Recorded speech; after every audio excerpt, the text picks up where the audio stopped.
with Renee.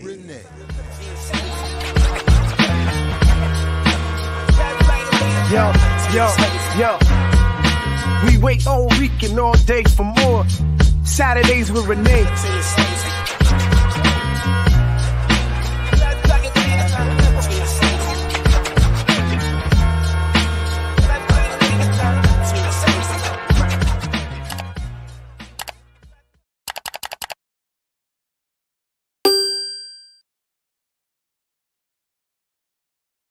Yeah, what's up, world? Welcome to episode 46 of Saturdays with Renee, right here in Black Liberation Media.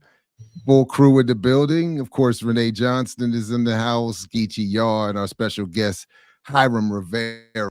You know, Mr. You don't read, beloved. himself. Bro, you ain't never gonna live that down. It's forever.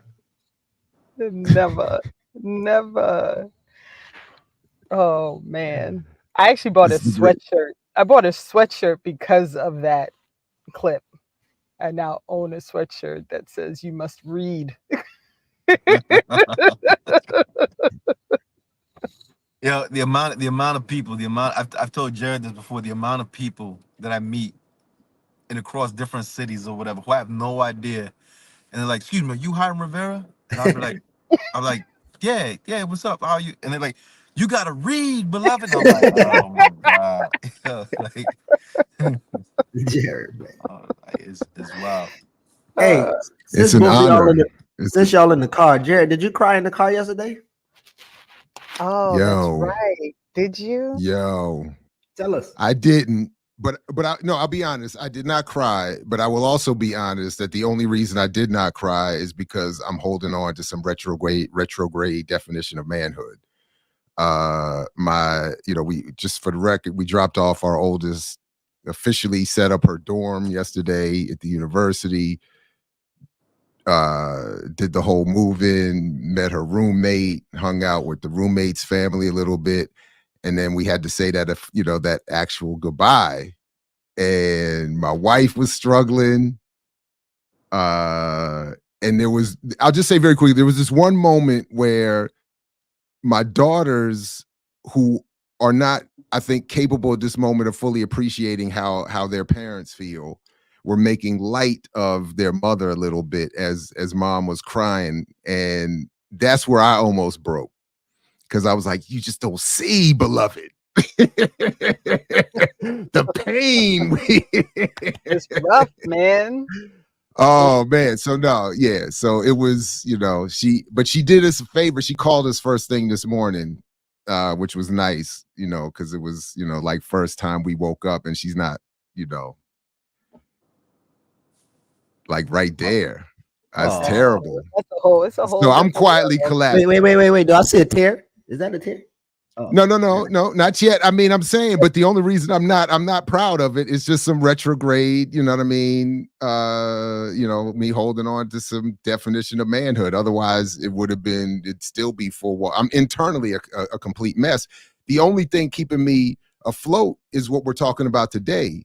Because all of a sudden, I said something. I'm not standing with Kamala Harris, and all of a sudden, everybody that usually ignores me on Facebook is all of a sudden animated and activated. So I said everybody should tune in. So greetings to all of them, because I told them all to tune in today. If you really don't understand. But anyway, baby girl's good. We good. We'll be all right. But it's oof. It's rough times out in these streets, man. Yeah. But I'm ready. I'm ready for today. Like I was like, thanks for the distraction. I watched Hiram on Millennials Are Killing Capitalism. I read that couple articles. I mean, yeah. Like I was like, let's go. I want to apologize real quick for my my disheveled appearance. I'm in the middle of actually spray painting, and so I stopped our whole little graffiti thing so I could. I could do this. That's why I'm in the car and why I'm a little disheveled today. So I don't want to come off like I'm disrespecting Saturday with Renee, which is my favorite jingle. I say that to myself at least 8 times a day. Absolutely. It is my favorite. Listen, Thing. that was definitely the first time I heard it. I was like, "All right, Jared, that's it. That's it. We friends for life now. You're never getting rid of me." There we go. All right, so how should we proceed?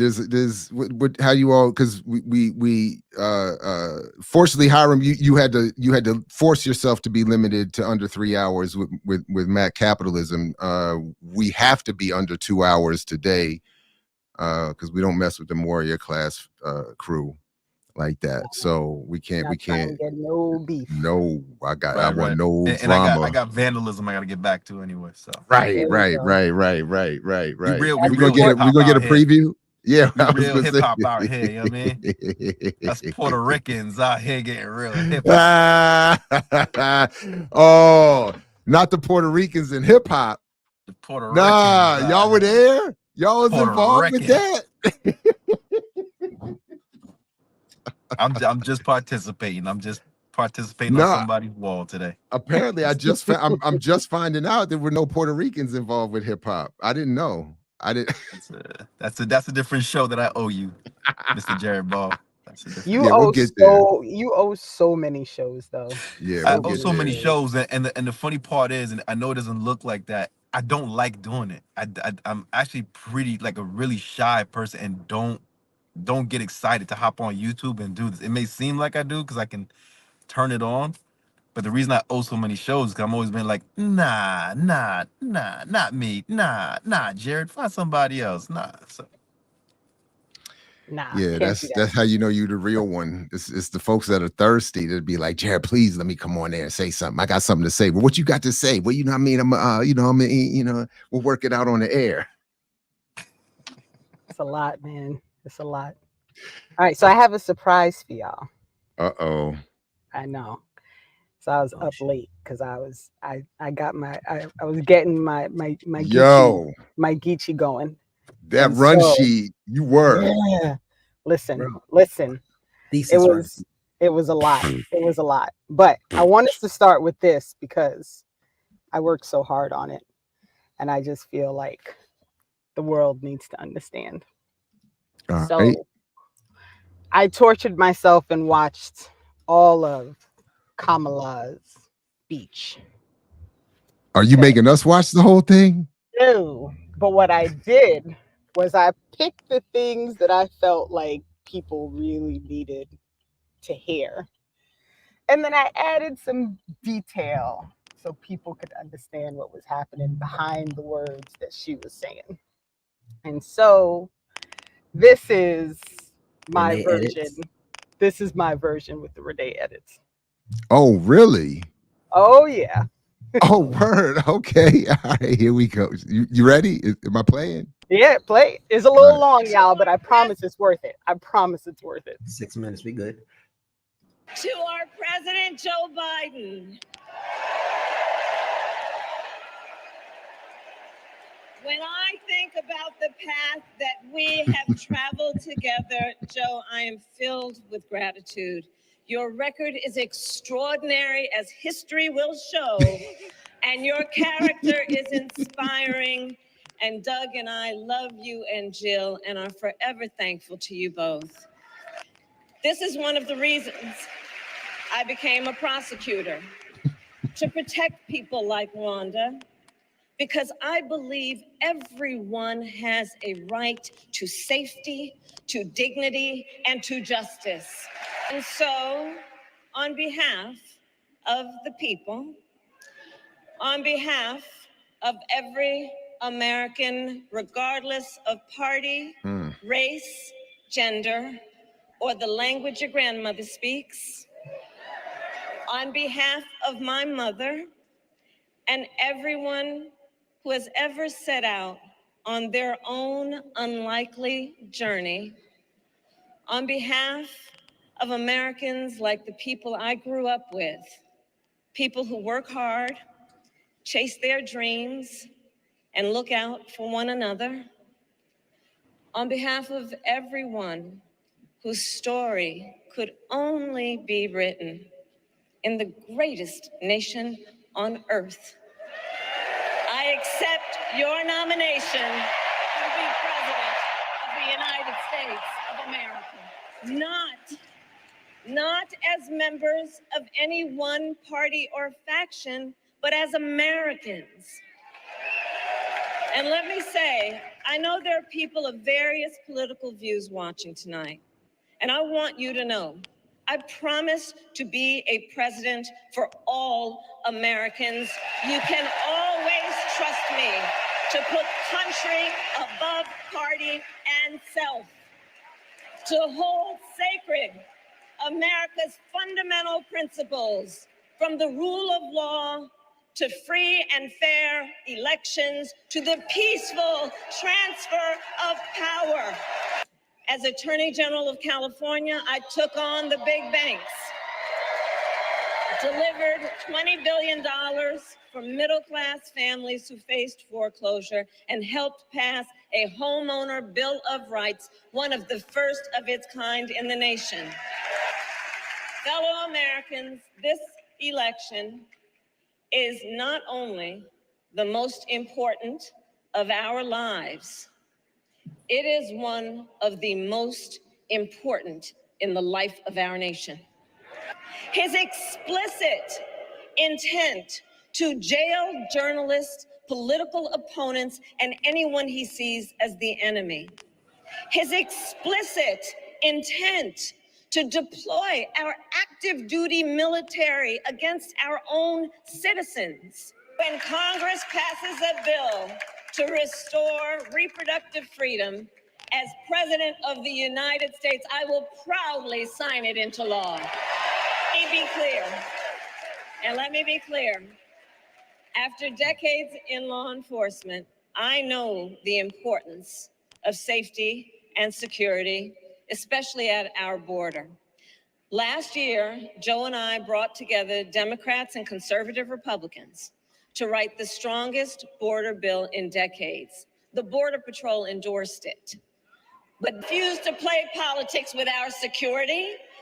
And here is my pledge to you. As president, I will bring back the bipartisan border security bill that he killed, and I will sign it into law. And America, we must also be steadfast in advancing our security and values abroad. As vice president, I have confronted threats to our security, negotiated with foreign leaders, strengthened our alliances, and engaged with our brave troops overseas. As commander-in-chief, I will ensure America always has the strongest, most lethal fighting force in the world. Let me be clear, and let me be clear. I will always stand up for Israel's right to defend itself, and I will always ensure Israel has the ability to defend itself, because the people of Israel must never again face the horror that a terrorist organization called Hamas caused on October 7th. Oh my goodness. Including unspeakable sexual violence and the massacre of young people at a music festival. At the same time, what has happened in Gaza over the past 10 months is devastating.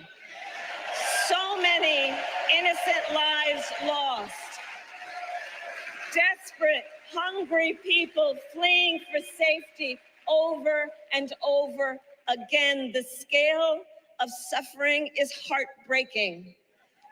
President Biden and I are working to end this war such that Israel is secure, the hostages are released, the suffering in Gaza ends, and the Palestinian people can realize their right to dignity, security, freedom, and self-determination. None of us has to fail for all of us to succeed. Let's show each other and the world who we are and what we stand for. Freedom, opportunity, compassion, dignity, fairness, and endless possibilities, and to uphold the awesome responsibility that comes with the greatest privilege on earth, the privilege and pride of being an American.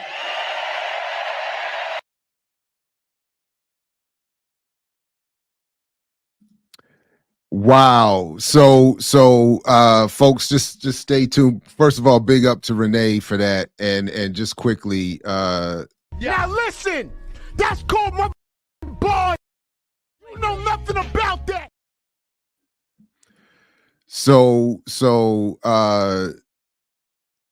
Renee and okay, we got Hiram back. Renee apparently ran into a couple technical difficulties and will be back as soon as she can.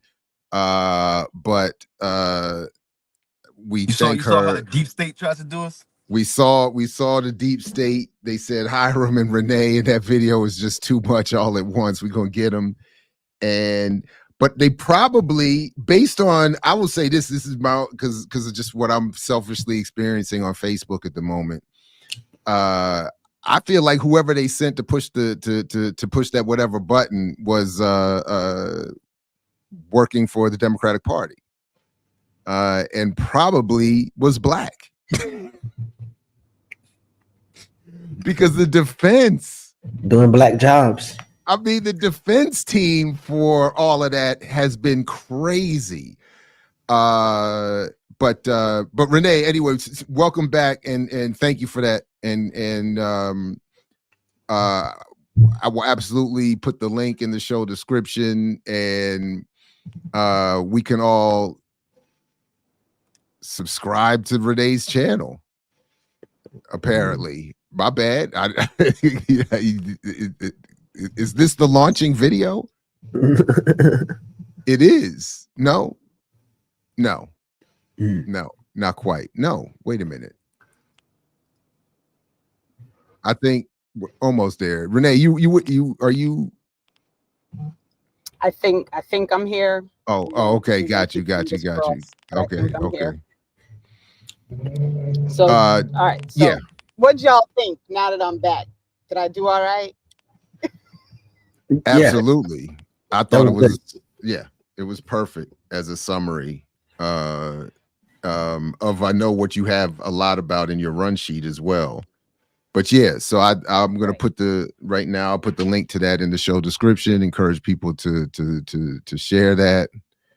And since Michelle Obama supposedly ethered the right side at the DNC, you effectively ethered the vibes and joy stuff that they got going on right now. Vibes and joy. So I mentioned that too, by the way, as we were leaving yesterday. Go ahead, my bad, Renee. Go ahead. Oh no, go. I'm good. No, I was just saying that and these are great folks. This is not a diss of my daughter's new roommate and her family, but it just so happened that as we were leaving, it was like I believe it was her grandmother was trying to make us all feel better as my wife is crying. I'm trying to hold it together. Our daughters are laughing at us, and she's saying something like, well, something to the effect that the joy of Kamala Harris's presidential election and campaign will spread to our children and their forthcoming something like that. And I literally didn't say a word. I was like, I just smiled and kept on walking out. But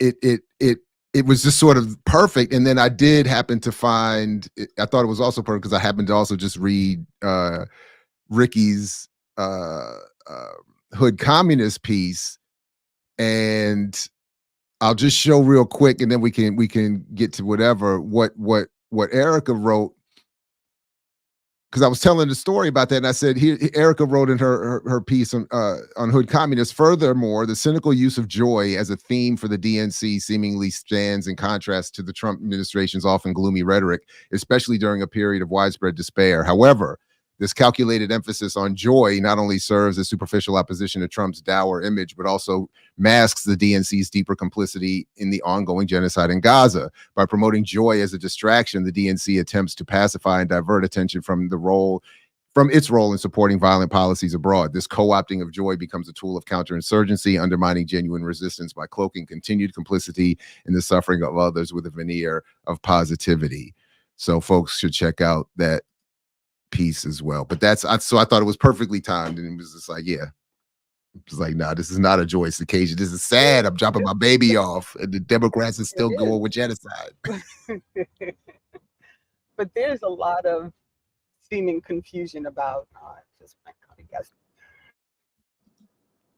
almost DC Joe Black. I almost stopped for a drink on Route 1 and the newly renovated and gentrifying Route 1 down there. Maryland got a lot of money to spend. There's a lot of places to go drown yourself in sorrow. But I chose a different path.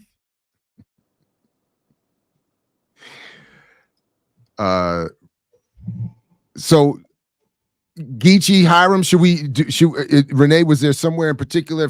And I don't know if you're able to let us know where you want us to start. If you want to point us to something in the run sheet that you created that I can pull up in the, you know.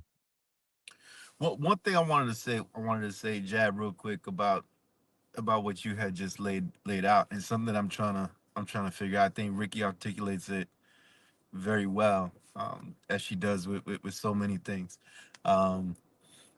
is trying to find that a certain level of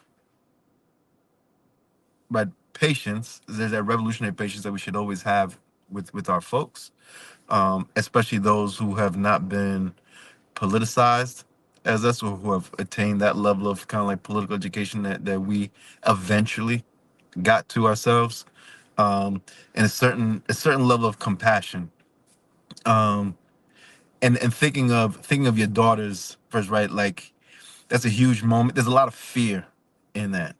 There's a lot of fear in leaving home. There's a lot of fear in your sibling, right? If there's just two, like your sibling being gone. There's a lot of emotions that young people, having worked with young people for 13, 14 years, and having a child of my own, a teenager of my own, right, just don't know how to articulate, don't know how to comment, don't know how to articulate.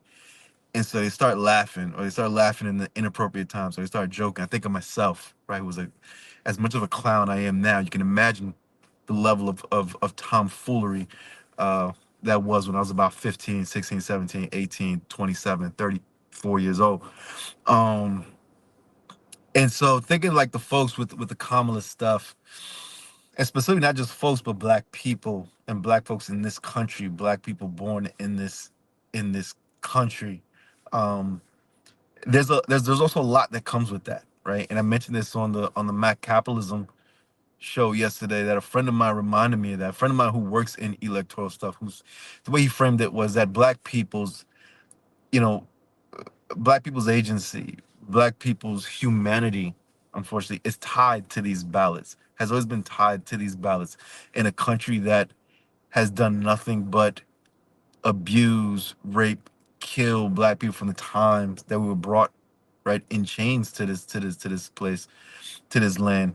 And that it has been that ballot and that access to vote where they've been able to, and we have been able to, enact a certain level of humanity, right? It is through that ballot where Black people have been able to get material gains, as minimal as they are, right? But like access to jobs, access to housing, and so we recognize them for the small reforms that they are. We recognize them for being not liberation or a path to liberation, but for folks who have been suffering in this land for going on 500 years now, that vote, it does represent something within the broader history and the full context and the full story of Black people in this country. When you take that and you weaponize that and you propagandize that in the most propagandized citizenry in the world, and you manipulate it, then it starts to turn to something else, right? And my ancestors died for the right to vote. Your ancestors died because these people are wicked racists. Your ancestors died because of the right-wing fascism that has always existed in this country. They died trying to get towards liberation and being willing to sacrifice everything, right, in that attempt to getting to the promised land. I think we can, debate as to at what point that shifted, at what point did the vote and civic engagement stop being that path for the vast majority of folks. But with the destruction of independent Black political organizations, specifically revolutionary organizations, with the assassination and incarceration of those Black people who were able to hold that compassion for their people and educate them and push them at the same time to think of a vision that goes beyond not just the ballot, but also the United States as it's presently constituted itself, then we're left in this vacuum where you have commercials, you have celebrities, you have, right, Malcolm talked about this. What are the people view comedians and singers as their leaders, right? He was talking about this way back then, because of that assault that the United States has just waged against revolutionary radical Black thought, revolutionary radical Black organization. And so it sucks, and it's hard to hear for those of us who have attained this level of political education and political consciousness. But we also have to do it with a level of understanding and patience and compassion, right, of where that comes from and why that is, to then be able to meet them where they're at and start pushing them to where they need to go. And the same thing with your kids, right? The same thing with your kids. They probably don't even know how to articulate to each other. Oh I'ma yeah, miss you, yeah. right? Like Yeah. I'm gonna miss you. Like, our lives are now forever changed. Like, this moment that we had is forever done. That's hard, right? As someone who has a brother 11 months younger than me, right? That's hard. It's like, it's over. And now we move into this other thing. That's hard. And sometimes all you can do is laugh and crack a joke, because that's Yeah. it's heavy. Yeah, they were telling me I have permission to cry. I was like, so do you. I was like, stop fronting. This is a first for everybody. So yeah. But all good points. Appreciate you. Go ahead, Geechee. I think you were. Oh, Supposed to go to Two Blacks article. Right. So one of the points that you raised both just now and with Matt Capitalism yesterday, Hiram, is this question of the suppression of Black radical thought, particularly as it relates to Palestine at the moment, but just in general. And we did look at Two Blacks' new article in Mondaweiss, Unburdened by Palestine, Shedding Black Liberalism for Anti-Imperialism. Anybody want to start us off with their thoughts on this particular article? Yeah.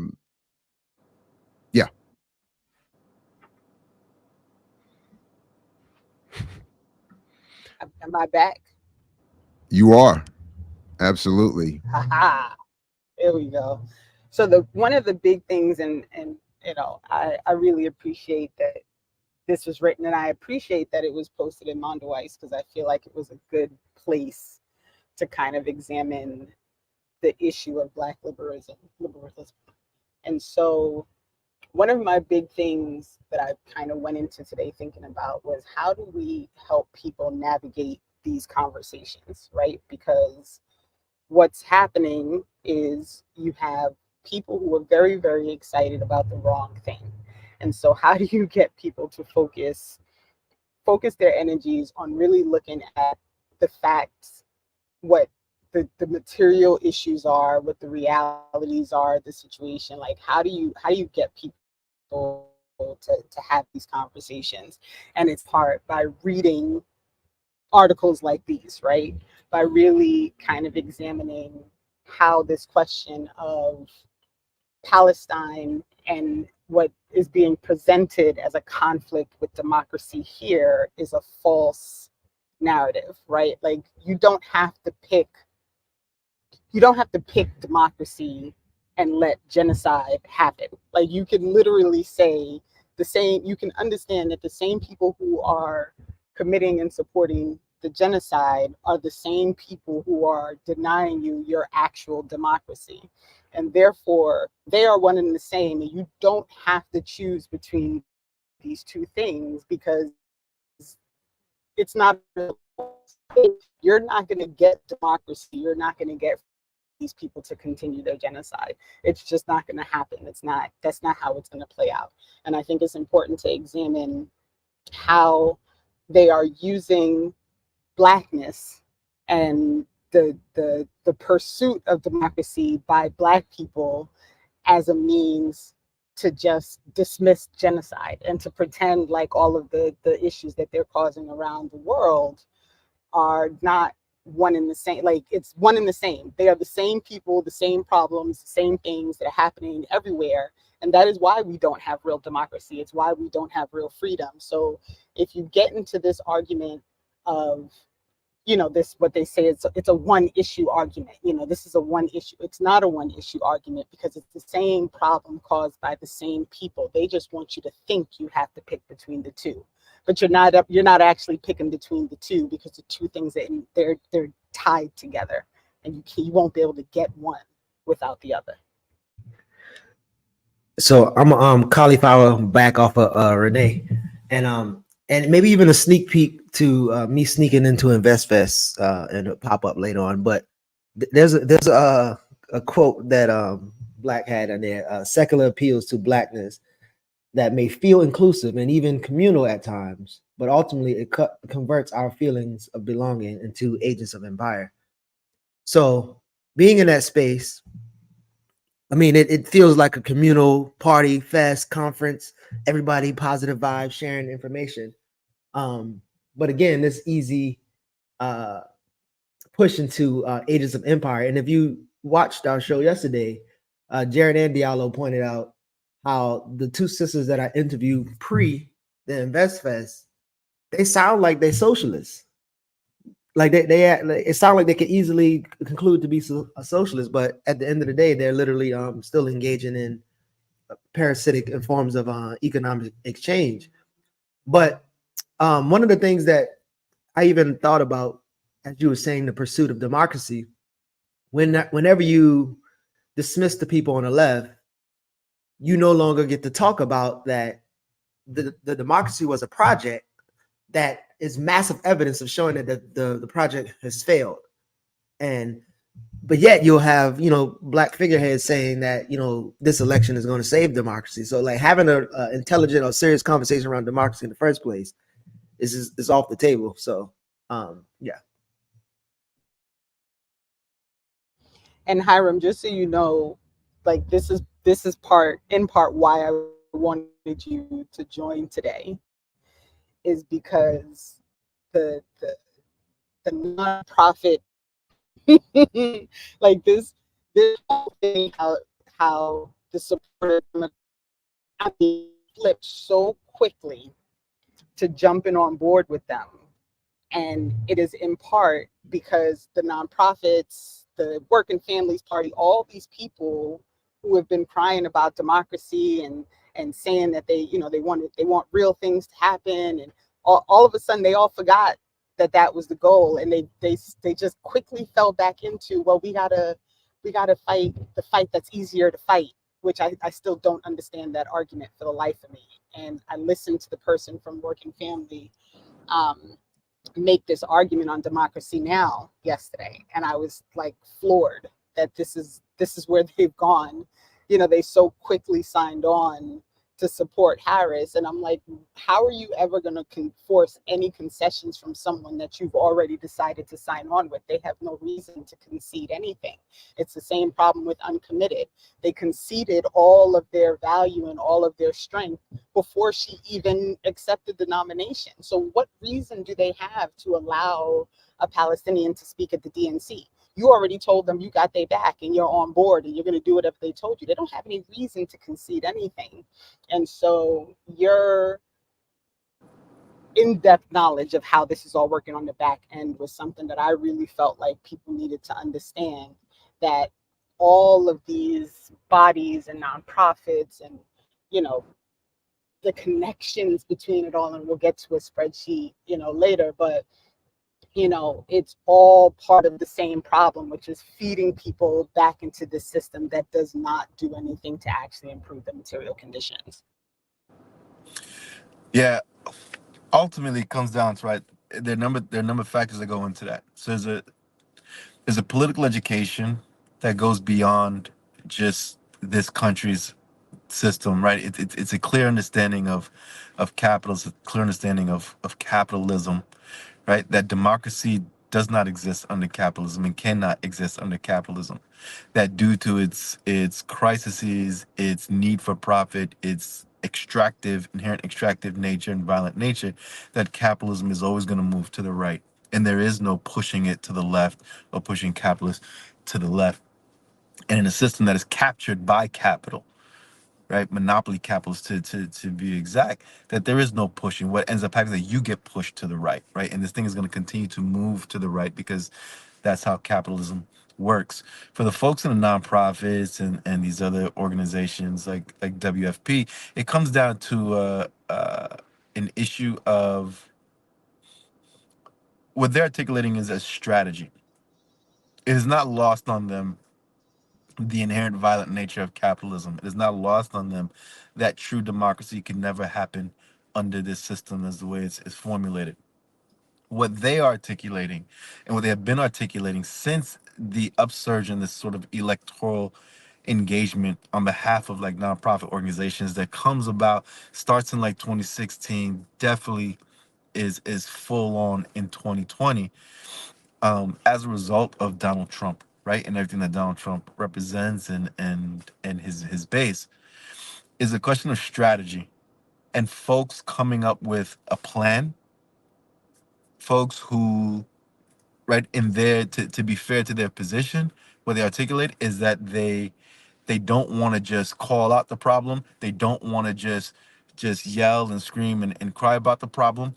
They are facing questions from their own bases, from their own community members, from other folks like, so what do we do? What do we do? And want to offer a plan. And there's a strategic relationship that they engage in with the Democratic Party, right, and with the system itself as part of that full-on 10, 50-year plan towards liberation.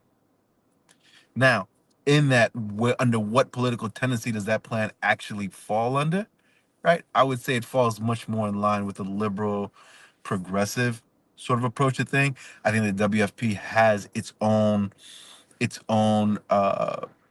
tactic, right, and its own plan of creating a party that can be a representative party of, in their words, right, the working class as another option, but that has to be built up. And the way they do that is through that fusion voting process, where it, in some areas it's aligned with the Democrats, in other areas it acts independently of. But that this is a process of bringing folks into the fold and then slowly moving them over to the left of the Dems to create a completely different party. The nonprofits fall in that as well, because with this notoriety that comes with being celebrity activists, with the notoriety and the access that you have to power and decision makers by being a funder favorite organizations, or these large networks of organizations, right, that are grouped together purposely to amass that sort of power, to use organizing tactics, right, and build the power to put yourself in those rooms and in those conversations. What ends up happening is that your politics, or the ones that you believe, then get called into question, and it gets put to test. And so on one end, you can use socialist rhetoric and socialist language. And to be very clear, these folks are socialists, but they're not Marxists. Right? There's a lot of socialists who aren't Marxists, and a lot of socialists who are also may not identify as such, who are anti-Marxist and who do not fall into that sort of line where the Party for Socialism and Liberation would fall in if we're using these elections, right? The Claudia and Karina. You can have socialists who identify as like Greens. They're not Marxists like Claudia and Karina. It's a very different approach and a very different understanding of capital in the system as a whole. The nonprofits and the Dems and all the WFP would fall more on that side, right? On that side of the coin with the democratic socialists and that sort of thing, where there's this understanding, this belief that you can reform this system, that you can change it, you can transform it, but that ultimately you can use this system and make it better for the betterment of all your folks. And you're thinking in the immediate. How do I help my folks now? How do we stop the violent fascism that's happening in states like Tennessee and Georgia, right, and Alabama right now, right? My people can't wait 50 years from now, can't wait 100 years from now. What do we do right now? And so you're constantly going, right, with the smallest reforms that you can. To wrap this up, what ends up happening when you play in that game, and in my opinion, when you get that close and when you're in conversation and in relationship with power, that comes with a great amount of resources that can help keep the lights on for your organizations, that can go into these communities to bring about these small reforms that keeps certain people right and keeps folks pacified and feel like their needs are being met and they don't have to wait for some sort of like socialist revolution to undo everything. Then at best you just become an acolyte of the Democratic Party. You're no longer like in some sort of strategic relationship with them where you're kind of using them, but it's a chess move. We're playing chess, right? You just become an acolyte of the Democratic Party. You become a mouthpiece of the Democratic Party. And that's what we end up seeing now. And so to be fair to those folks, it is rooted in this strategy and this pragmatism. What is realistic? What is winnable now? The people don't eat ideas. What can they win now? What can we do now to hold this off? That's coming, and that comes by way of a false assessment of what's already here, as George clearly laid out in Blood in My Eye. And I think it's a false use of the socialist politics that they say they uphold. In the end, you just become a progressive and an acolyte of the Democratic Party, unfortunately. Yeah, I've been struggling with the revolutionary patience you've been advocating, at least this morning on this Facebook thing because I admit, because it's not that people come to you with the criticism of your politics in the way that you're suggesting. They come with you're silly, you're childish, you support the insurrectionists. One person commented, I was like, what are you even doing following me? If you got like, why are we even friends on Facebook? If you're saying I should be worried about supporting Trump and insurrectionists, I was like, I mean, on some level, duh. Not the, all right, never mind. The point is they create the straw of you're supporting Trump and all of that, and then they become hostile. They're emboldened by the dominance of the narrative.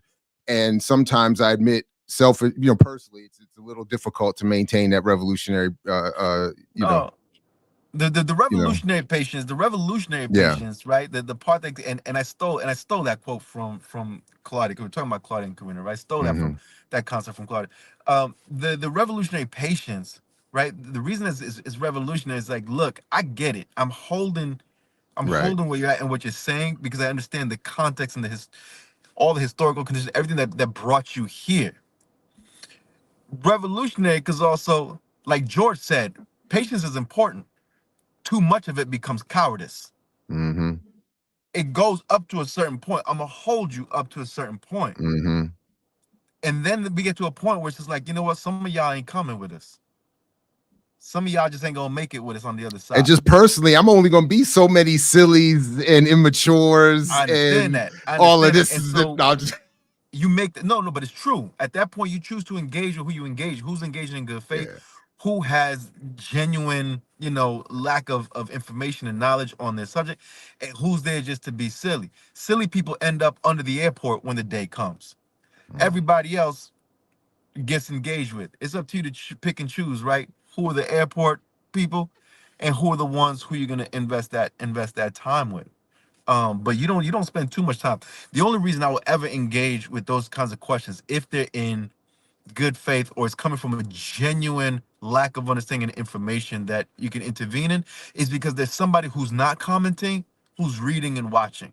There's way more people who don't comment, who are reading, watching, and who are learning, and who learn from the engagement. And so if you try your best not to make it personal and put the question back to folks, right? Like an organizer, like a public educator when I was working with young people, I didn't tell them the answer, but I guided them towards the answer by asking questions, Right, right? right. Well, show me when that insurrection hasn't been. Show me when we have been able to hold these people accountable.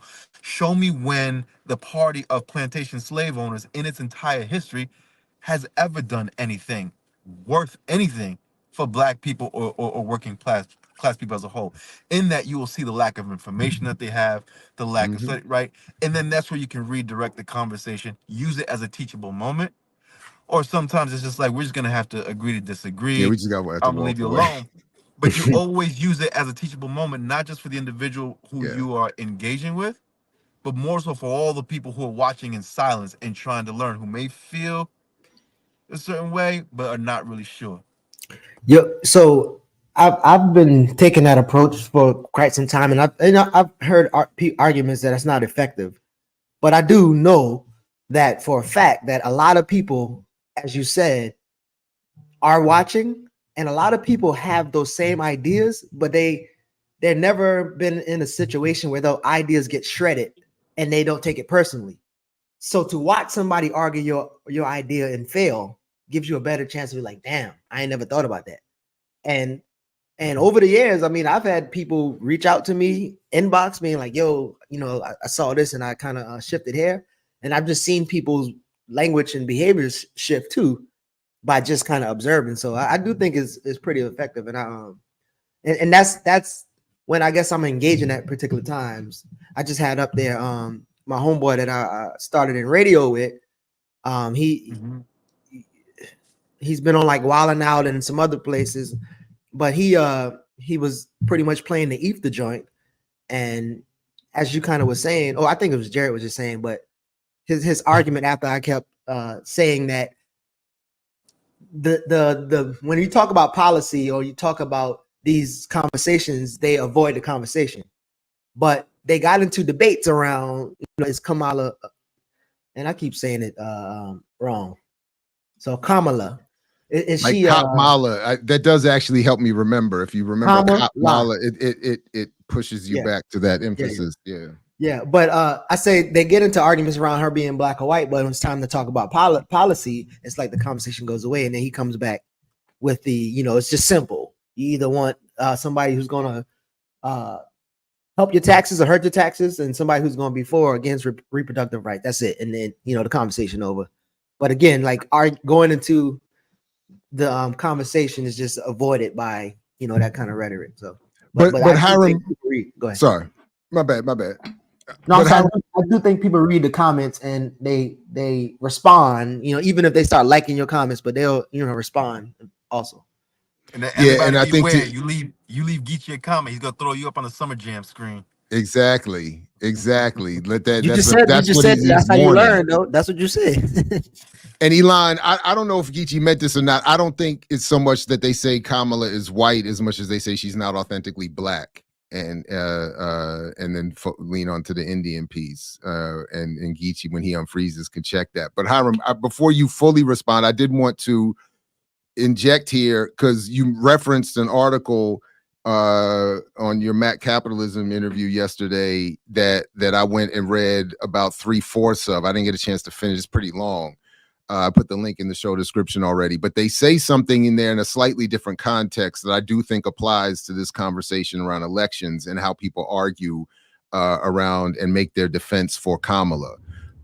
So I'll just pull this up quickly, and this one quick piece here, and then the whole article has been really fire so far. So I encourage people to check this out as well, in addition to the others. But they say here, Hamas is an easy scarecrow here. It is an Islamist political group that both centers a politics of defiance and pushes a social agenda that seeks to reconstitute the Palestinian subject. Critics of resistance. Hold on. I'm trying to. Oh, I can't mute you, Renee. I don't know if you hear us. Maybe I'm freezing up a little bit. You can't hear me? No, I was trying to mute her too, but go You're ahead. fine. You're Oh, fine. okay, my bad. Okay. So anyway, as it says, Hamas is an easy scarecrow here. It is an Islamist political group that both centers a politics of defiance and pushes a social agenda that seeks to reconstitute the Palestinian subject. Critics of resistance can easily point to shortcomings in Hamas's socioeconomic outlook or deride its socially regressive agenda, but they aren't really interested in undermining Hamas's social agenda. In truth, they want to undermine or distance themselves from the form of resistance that Hamas chose to pursue. But many of Hamas's critics offer nothing in their alliance system, in their forms of struggle, or even in their intellectual output that could match its work to accumulate power in the Gaza Strip and its opening of a strategic Pandora's box that has overflowed and deformed the colonial regime, providing a historical moment that includes among its many possibilities the potential for Palestinian liberation. Now listen. The whole article is crazy, but The whole article's crazy. oh my God. When I read that, I said, this is exactly what's happening in the electoral discussion around Kamala. There's no answer. There's no attempt to articulate something liberatory. There's no attempt to intervene in the colonialism here or abroad. There is simply we want to hold up all of the failures of Trump and the Republicans and say that's it. And don't worry about what the Democrats are or are not doing. Don't worry about what could eventually evolve into some actual liberation project.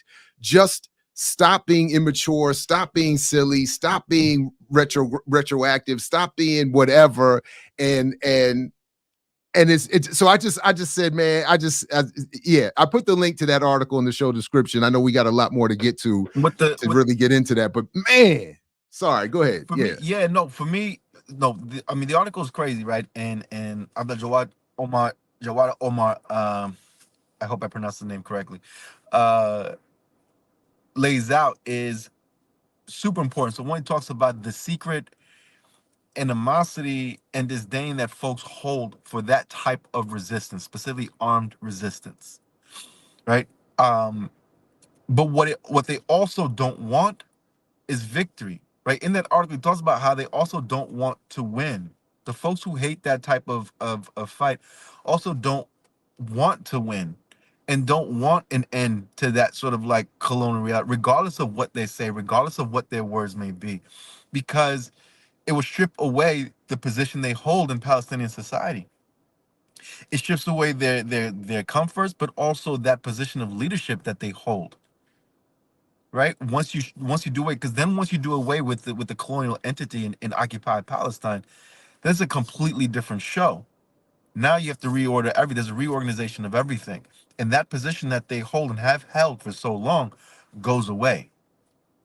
And when you apply it here, some of that stuff is the same as well, right? Some of that stuff is the same as well here, where not only just the Dems and not only just the idea of what Black liberation could be, but you also have a very, very real, very clear alternative, not just to the candidacy for presidency, but for the whole U.S. system in the campaign of Claudia and Karina. That is explicitly Marxist, explicitly socialist. And the intention, right? If you look at Marx, if you look at Marx's teachings and Lenin's teachings or whatever, the purpose of these groups engaging in elections is, one, to bring political education to the masses, to invoke that analysis, that politic, that tendency into the broader conversation around the issues that are being discussed among the candidates, and two, to see and to gauge where your popularity is, not so much just for the party, but for the concept, for the idea, for the politic, in preparation for revolution, in preparation for all of that. It is in this moment where those of us who believe in the positive or believe capitalism cannot be reformed, democracy cannot be brought to this country under this monopoly capital system.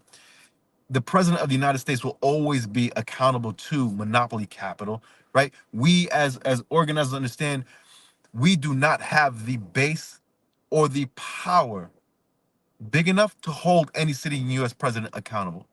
That is never going to happen. You cannot use organizing approaches to that tactic.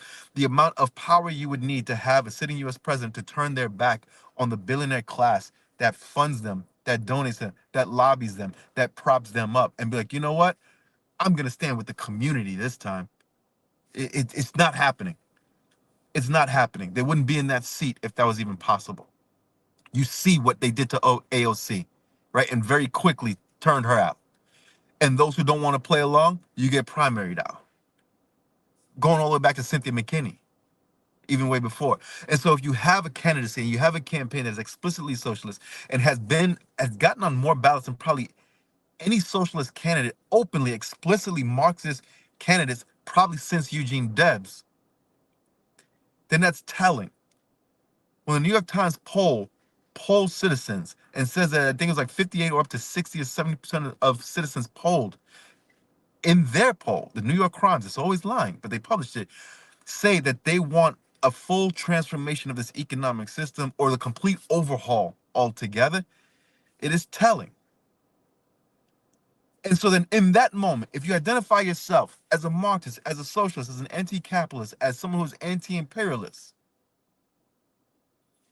then why else would you go, like, why would you then go jump on this other thing with the Democrats that's sort of aligned to the Democrats, that's sort of whatever, if you have it right here? It doesn't mean that you have to align 100% lockstep with the Party for Socialism and Liberation. But the point is that you have Marxism on the table now that is being recognized and is being welcomed by way more people than it has been in a very, very, probably since the Great Depression, probably since the glory days of the CPUSA, before they sold out to the Democratic Party, right? Then why don't you vote openly Marxist? Why don't you prop that up? And if you don't like the PS, that's fine. You can build your own project out of that. But why don't you be like, socialism is the answer? We can do this. Because you don't believe in it. And you don't want to win. And you don't want the system to go away. Because if you're talking about these nonprofits, or you're talking about these other folks, because every community, right, it's not just the Black community, every community has its people or its persons who are funder darlings and who are cozy to the Democratic Party and who are put in these positions who don't want that leadership to go away. You have spent the last decade in some sort of leadership, and you have been anointed that, because it wasn't like the people lifted these folks up. These people don't come out of the people, because the people themselves don't know who these individuals are. You don't want that to go away. You don't want to have to fall in line under some sort of strict organizational discipline or ideological discipline that revolution requires. So you're like, yo, let me do this other thing, because you don't want to win, and you don't like that style of resistance, and you don't like what comes with that. Because while the campaign isn't saying that, and the campaign isn't set up to do that, anybody who understands global revolution, be it from Sankara to Maurice Bishop to Cabral to Mao Zedong to Uncle Ho, right, to Fidel and El Che, revolution is bloody. Revolution is violence. And the settler is not going to lay over and just let you vote him out of power and let you vote your way into his neighborhoods, into his bank accounts, into his extractive system that he's built off the blood and labor of your ancestors. He ain't just going to do that. It's going to come to a head. And they know that, which is why they're building their cop cities, which is why they're running test runs like January 6th, which is why they're preparing, because they know it's going to come to a head. And they have been used to, for the last 400 years, or whenever Yaqub's creation, landed on these shores, have been fighting a one-sided war. And they're expecting it to be another one-sided war. And our folks don't want to, we don't want to sit with that reality.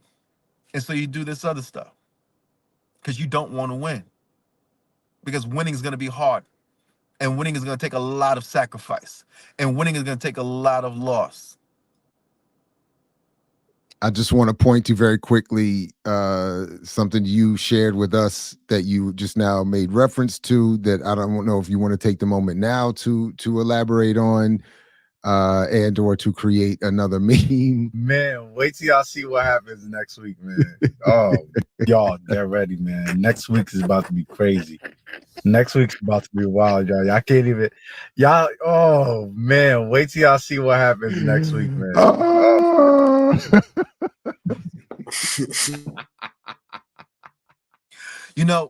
It's funny. I always make jokes, right? So I don't lie. That is part of my politicization, right?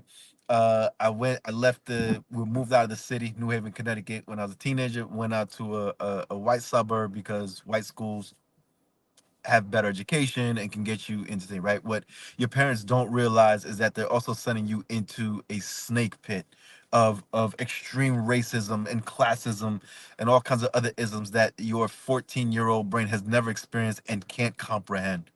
Um, I saw your favorite movie in '92, Jared, Malcolm X, Spike Lee's Malcolm X, and it forever changed me, right? It forever changed and made me research. And at 15 years old, that's what it was. I went to the Nation of Islam, right, and learned the lessons. Was a 5%. By the time I was 19 years old, learned the lessons of supreme wisdom, right, and it was that supreme wisdom that became my first political education, right.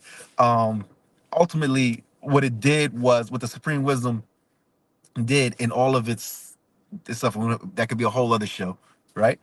But what it did was it gave me a sense of self, right? It gave me a sense of self inside of that snake pit of being called all kinds of niggas, jigaboos, spics, coons. Not one single student was ever suspended or reprimanded for saying that. I had teachers calling me homeboy in the middle of class. I had a librarian who would speak in this broken fake ebonics whenever they would see us. It was the most horrible thing at Daniel Hand High School, Madison, Connecticut. Put them on the Summer Jam screen, right? Because thank you, because you made me who I am today. But what it did was it was very clear who I am, where I come from, and its inherent internationalist nature of the original people, coming from the original man, the original woman of the planet Earth, that we are all one universal family, from the Asia to the continent to, right, we're all one universal family, and that there is this other group, right, Yakub's creation, which was metaphor created by an original person, created by us to do devilishment. All of this is allegory that ultimately just taught me, it was like, look, yes, there's this thing that exists, and there are those amongst us who want to undermine us for whatever reason. And there are those who are set out to do all kinds of wickedness in our lives. But if we are grounded and understand who we are, what our purpose is, and our connectivity to everybody else in the world and everybody that's around us, right? Then the responsibility becomes more on, what am I doing? What am I building? The concept of build, destroy. What am I doing? There you go. There you go. Look at them with their little multicultural picture. With a little multicultural picture. Get out of here, tigers. Get out of here. Right? That what it taught me was the importance of community connectivity, right? Understanding a strong sense of self, that all this other nonsense wasn't gonna work. Because in history, right, history has proven, be it Haiti, be it the enslaved Africans in this country, right? There's only but so much you can do to our people. Our people have been doing the impossible since the beginning of time. Since the very beginning of time, have been doing the impossible. The focus is, what are we building? What are we building in our greatness, right? In our in collective beauty, collective strength. What are we building? Because when we start focusing on what are we building, what are the institutions that, right, Davon Love and the folks in Baltimore are always talking about, the institutions, right? What are we building in the middle of this snake pit and this devilishment, right, that Yakub has unleashed on us? What are we building? Because at the end of the day, nothing can stop that. When we get very clear about what is needed in this moment, and we do away with the fear, and we start building those institutions and those organizations and building those struggles, there is nothing in this universe that can stop it. Nothing. And so you got to stop being afraid. Going back to the article, stop being afraid of winning.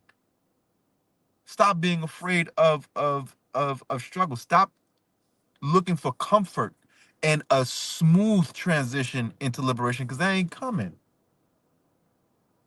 But what we see by those rebels in Gaza, the same way we saw by the rebels in Vietnam, right, is that you can't crush that.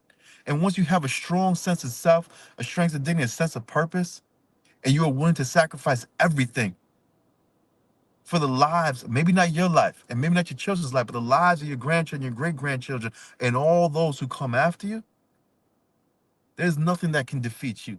Nothing. And Yakub's creation folds like he's always folded since the beginning of time.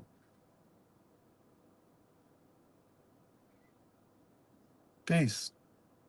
Peace. Now listen.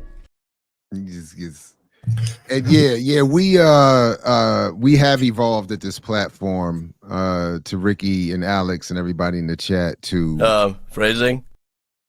So like we're getting better by the day. Take criticism, shout out to Josh. Yeah, we take the criticism and keep it moving. It is also and again, easier real quick, to be very clear before we start getting flooded with comments and all that, right? This is not an endorsement for the Nation of Islam. This is not endorsement to say that the supreme wisdom and the lessons are like the supreme truth or whatever. Again, in their context at 15 years old and help them understand, right? But it does play a role. There's its limitations, like everything has its limitations, right? It's up to you to investigate, take the best parts, go with that and keep it moving. Everything has to be investigated. Everything has to be critiqued and constantly evolved, reshaped, or rebuilt. No, I agree. I actually myself, without ever having joined, I mean, just from early hip hop, the influence of the 5% and all of that is there, and it was everything you said is exactly right in terms of the foundation that way of thinking can lead. Go ahead, Geechee. Yeah. No, I was about to tell Hiram, the principal at the old school, he's like a very proud Republican. He never missed the opportunity to tell news reporters that he's Republican. So I mean, shout out to all. Yeah, they all Republicans. I remember in high school. There was one summer. I forgot what year. It's somewhere between 93 and 95. There was a whole Klansman handing out. You know what I'm saying? Flyers and stuff out there by town. They used to have like Klan rallies in the town, behind ours in Haddam, Kenilworth, Connecticut, and stuff like that. We talk about the South a lot, but Connecticut in the Northeast has a high concentration. There's a lot of Klansmen and neo-Nazi organizations that be openly just out there. Yeah, no, they all Republicans. They all kiss my ass. We should at some point, because I'm late to it, but it was mentioned the other day, the Raoul Peck series, Exterminate All the Brutes. Oh, incredible. There's a brilliant, one of the many brilliant points that he makes in there that I think speaks to particularly the Northeast or even Mid-Atlantic version of that republicanism is that there is this, because I was listening to you, I got the same thing at Baltimore Friends, and then Thornton Friends in Silver Spring with this little interim of Mount Hebron, where we get Howard County's finest hillbilly rednecks with their more overt forms.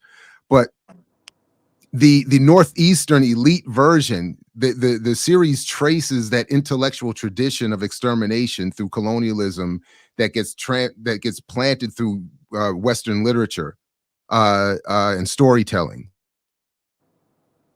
In particular, that comes out through H.G. Wells. He points the lineage, shows this lineage, and I saw a lot of that would come into the classrooms at these Quaker schools, where you get these, thought to be future leaders and elite thinkers, and they're not even, well, sometimes they would just say hard R N word, but usually it was just that subtle, almost like you said, homeboyish type of thing. Like it's like what's up, homeboy? But it's like, nah, that's not what. But it's no, is up to that point. Right. I was okay. and this will get back to the program. Another reason why I really am appreciative of that experience, although high school was absolutely hell and I almost failed out of it. Was up to that point, I always saw myself as Puerto Rican, just Puerto Rican. Puerto Rican, grew up in mixed neighborhoods or whatever. It's like Puerto Rican. I got called nigga so many times, right? That again, I was like, what is, we understood blackness. We understood that we were black, but this different type of black, right? It was through that process of understanding that my blackness was given to me, right? I always say like the state made me black. I am black because the state says I'm black. And it didn't matter what country I came from. It didn't matter what language we spoke or whatever, right?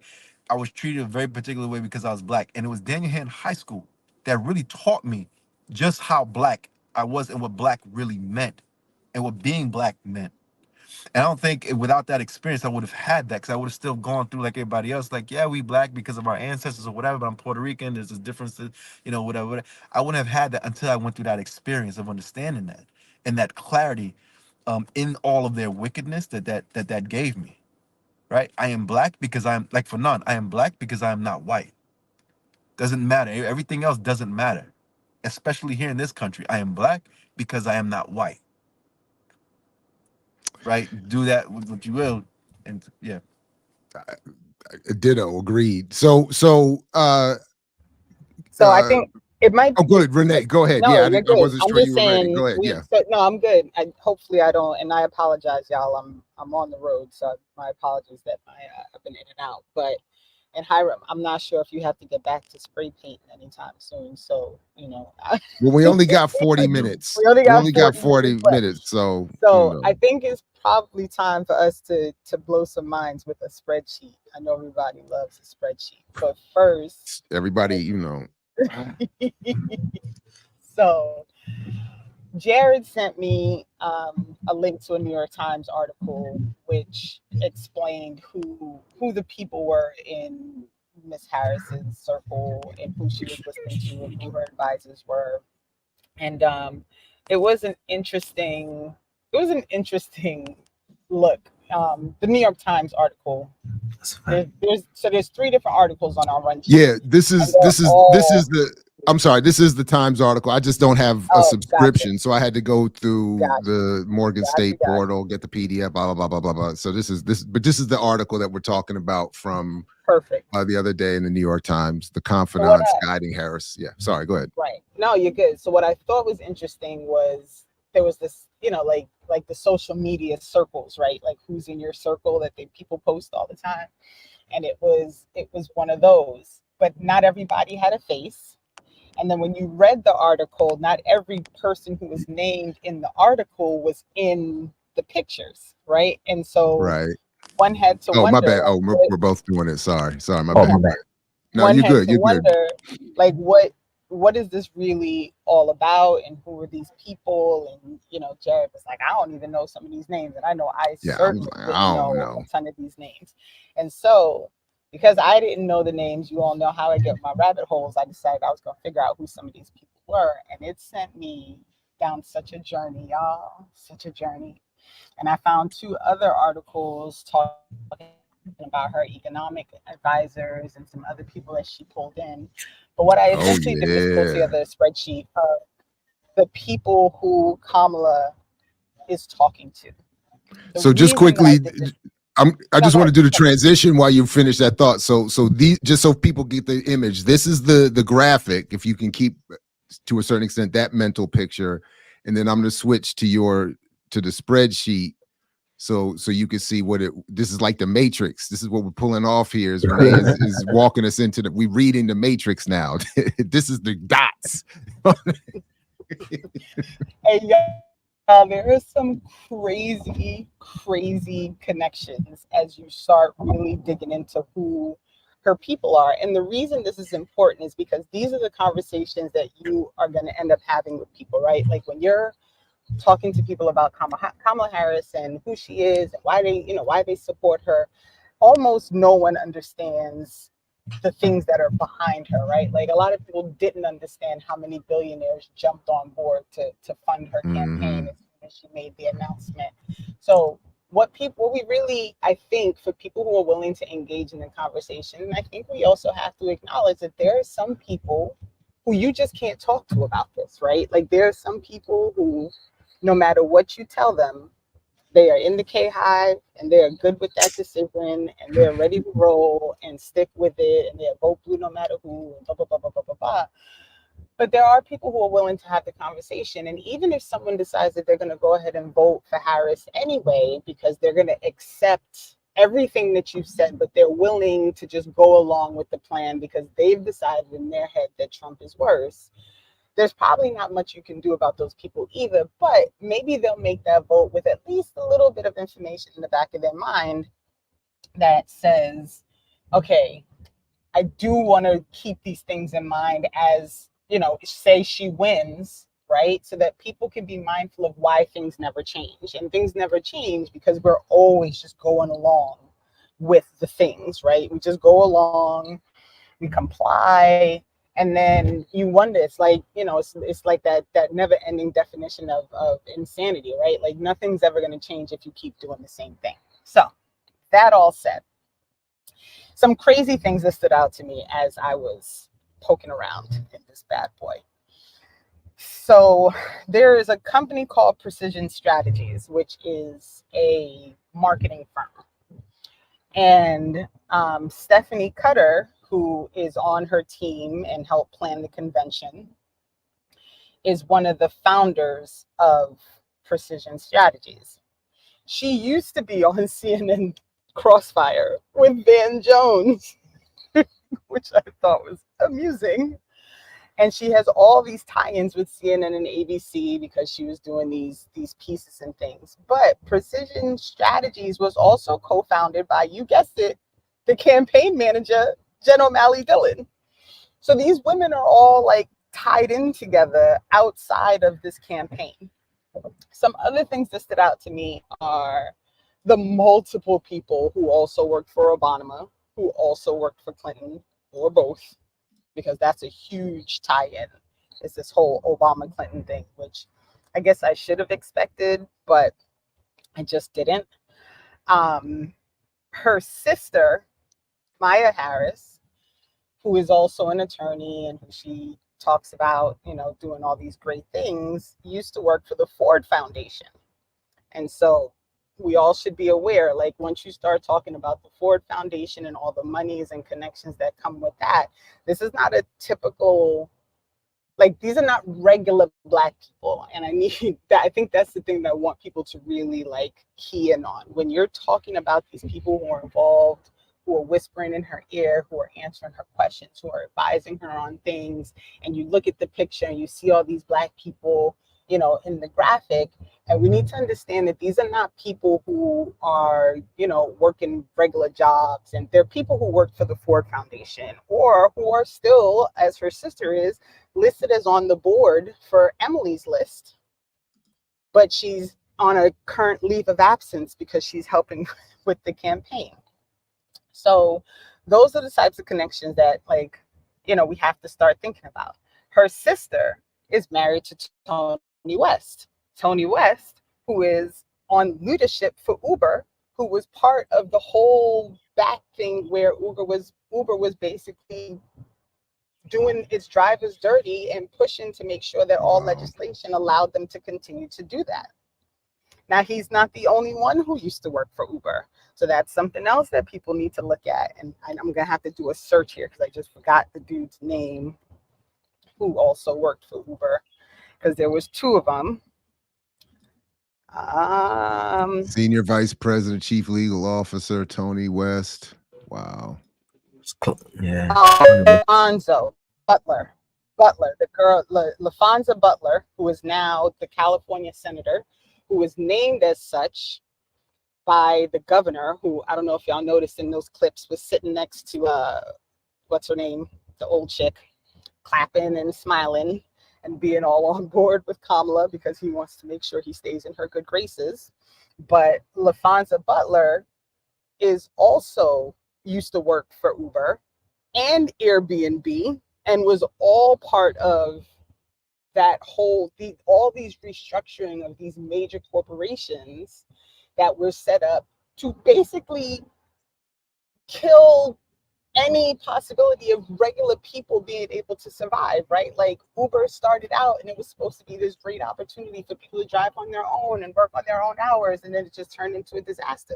Same thing with Airbnb. It started to slowly kill housing, like all these things. And of course, LaFonza Butler is right in the middle of it. So things to keep in mind. Something else to keep in mind, which I thought was very, very interesting.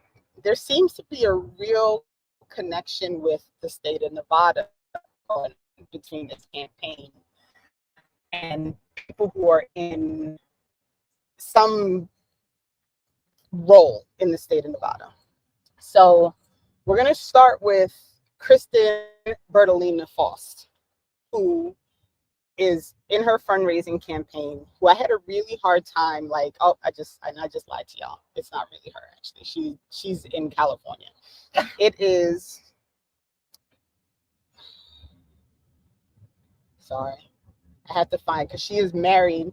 There's a woman on here from Nevada whose husband is the Clark County Commissioner, Megan Jones. I apologize. Yeah, there we go.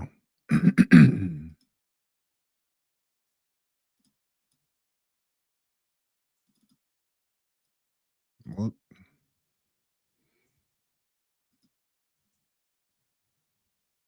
oh, okay.